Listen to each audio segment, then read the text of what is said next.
The committee will please come to order. A quorum is present. The committee meets today pursuant to notice to consider H.R. 5, Parents' Bill of Rights Act, and H.R. 734, Protection of Women and Girls in Sports Act of 2023. The chair announces that requests for recorded votes as to amendments may be rolled pursuant to Clause 2 of Rule 11 of the Rules of the House of Representatives and Committee Rule 14B. Pursuant to House Rule 11, Clause 1, the chair may recess the committee at any point. I now recognize myself to make an opening statement. Today we're considering two bills included in the Republicans' commitment to America. Passage of both will send a strong message.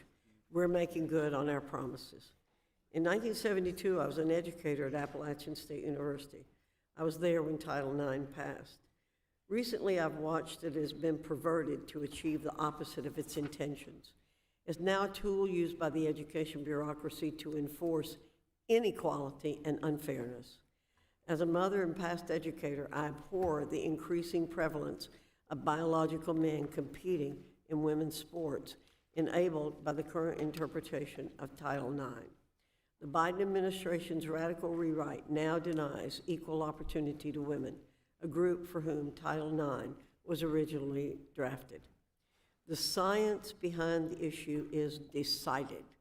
It's uncontroversial, and frankly, it is a sad reflection on society that the federal government must step in to protect our nation's young women.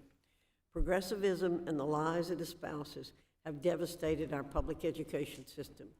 The following should never be a radical statement. Men are not women. Women are not men. They certainly shouldn't compete against each other in any publicly funded arena. The Protection of Women and Girls in Sports Act of 2023 strengthens the law's existing protections for women, ensures a level playing field for female athletes, and protects the law from the Biden administration's radical regulatory scheme. Therefore, I encourage passage of H.R. 734. H.R. 5, the Parents' Bill of Rights Act, is the second measure before us today. The right to speak freely and publicly without threat of government retaliation is one of the most fundamental liberties enshrined in our Constitution. Our founding fathers enumerated in the First Amendment, definitively pronouncing it shall not be abridged. For the greatest stakeholders in our country's future, parents, that right is under attack. The education bureaucracy should no longer be allowed to censor moms' and dads' important voices.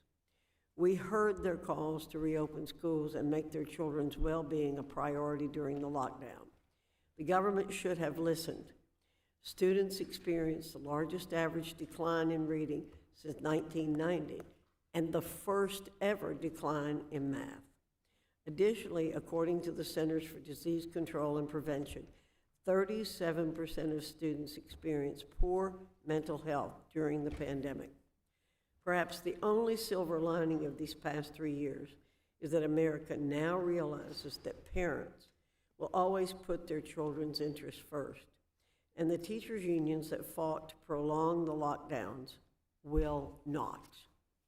Parents nurture our future engineers, pilots, electricians, full-time parents, and even public school employees. Unfortunately, their God-given right to make decisions for their children has been ignored and at times attacked. So Republicans are taking a stand and advancing H.R. 5. Parents have the right to know what schools are teaching. Parents have the right to protect their child's privacy. Parents have a right to be heard. Parents have a right to see the school budget and spending. Parents have the right to be updated on any violent activity in school. The Parents' Bill of Rights Act secures these constitutional rights for our parents, and I look forward to its passage. The chair now yields to the distinguished ranking member for an opening statement.